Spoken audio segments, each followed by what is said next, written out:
that we had navigate. Thank you. And thank you for the feedbacks that you gave. All right, so part 5, what I want to focus on is the fact that if you walk in unforgiveness, you open the door. And then if you walk in forgiveness, you close the door.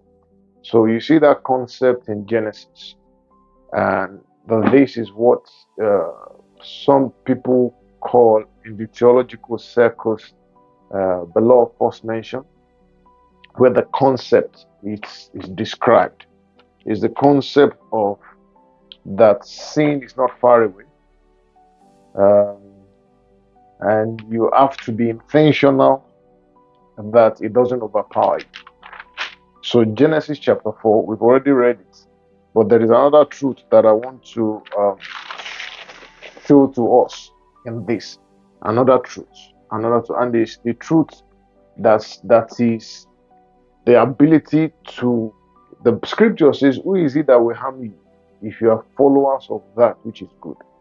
The scripture says that the name of the Lord is a strong tower. The righteous runs into that name, and there is safety for him. He that dwells in the secret place of the Most High abides under the shadow of the Almighty. And then he said, "I will say, the Lord is my refuge and my fortress." He said, if you be follower of that which is good, who will harm you? And then the scripture says that he that breaks the hedge. So that means there is the concept of the hedge. He that breaks the hedge, he says serpent, which we know is the devil, bites, kill, destroy, steal. Because the thief has come to steal, to kill, and to destroy. But Jesus says in John that same thing, I have come that you will have life. So in other words, there is that concept of Satan looking to get advantage, to get entrance into our lives. And one of the ways is when you walk in unforgiveness, you open the door for him. And let me show you the scripture. Genesis chapter 4. Genesis chapter 4. From verse 4. Abel, he also brought firstlings of his fruit, of his flock, and of the fat thereof. And the Lord respected what he brought. Had respect unto Abel and unto his offerings. So two things. Respected the person, respected what was brought. But unto Cain and to his offering, he did not respect. So God didn't respect Cain, he didn't respect his person. He didn't respect his offering. And Cain was very angry because the result was there and there. The result opened there and there. Everybody knew the result. You are not going anywhere. You have been rejected. And God asked him a question, and the Lord said to him, why are you upset? Why are you angry? Why are you wroth? Why is your countenance falling? He said, if you have done well, now look at this. Look at verse 7. That's where it's very, very, and that's why I'm taking this concept from that I'm teaching in this part 5. That's the concept of closing the door against the enemy. The concept of using forgiveness to shut the door. It was John Gillick said it. John Gillick's wife also said it.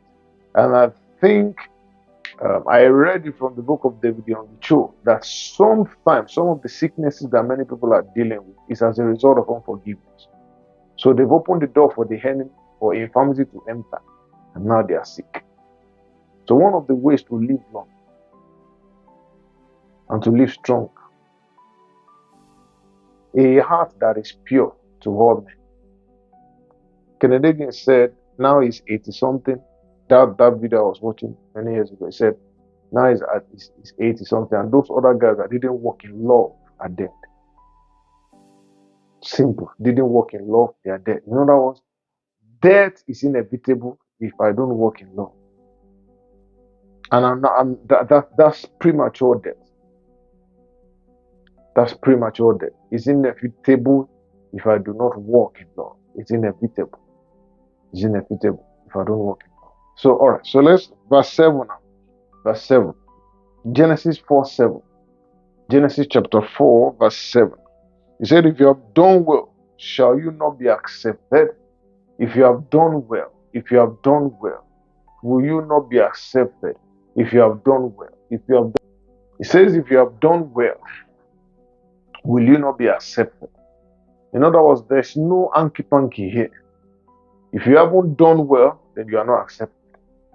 Or if you have done well, you'll be accepted. But that's not even where I'm going. Look at verse 7 again. If you have done well, shall you not be accepted? Shall thou not be accepted? And if thou dost not well, it says, sin lies at the door, and unto you shall his desire, and unto you shall be his desire, and shall rule over you. In other words, he will come into your life. This thing is lying at the door, is coming. It will enter into your life. If you open the door for unforgiveness, it says something is around the corner that want to jump on you. It could be sickness, it could be death, it could anything unfortunate around, because the devil has no free gift. That's what I want you to see. So an incident has happened. An incident has occurred. And God came to warn ahead. Maybe some of you that are listening to this is a warning ahead. See, you can't, I keep saying it, you can't determine what will happen. You cannot. You can't determine what will happen. You can't determine what will happen.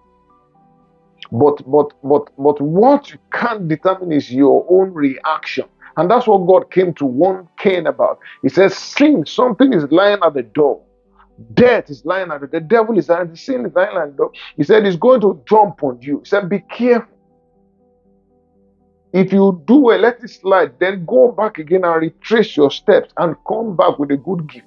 Everything will be fine. You don't have to be envious of any other person that have what you don't have. He said, be careful. But you know, he didn't listen. He didn't listen. Look at it. Verse 7. He said, and thou, and unto thee shall be his desire, and shall rule, shall control you, shall dictate to you, shall determine how you behave, shall determine what you do, because you have not let yourself to be purged of the unforgiveness. And then he didn't allow.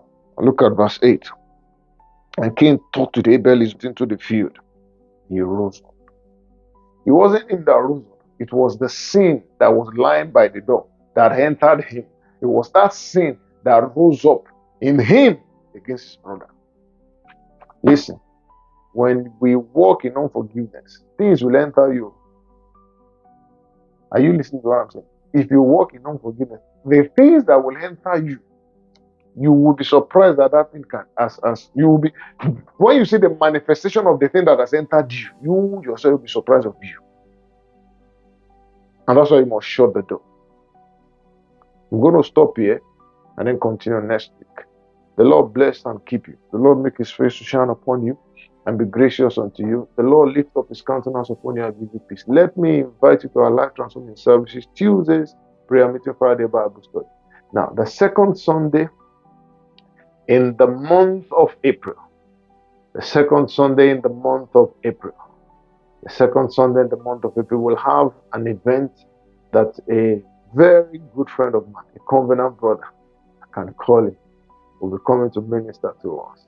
It's called All Things Are Possible service. You will see the details. All things are possible. So come, with your prayer request, come, let's trust God together, believe God together.